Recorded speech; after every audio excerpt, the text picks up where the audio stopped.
చక్రవర్తి అయి రాజ్యమునేలే రామయ్య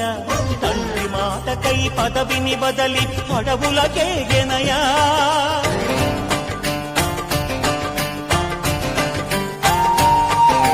మహిలో జనులను కావగ వచ్చిన మహావిష్ణు అవతారమయ ఆలిని రక్కసుడపహరించితే ఆక్రోశించెనయా అసురుని త్రుంచి అమ్మను తెచ్చి అగ్ని పరీక్ష విధించెనయా సాగలి నిందకు సత్యము చాటగ కుల సతినే విడనాడెనయ నా రాముని కష్టం లోకంలో ఎవరూ పడలేదయ్యా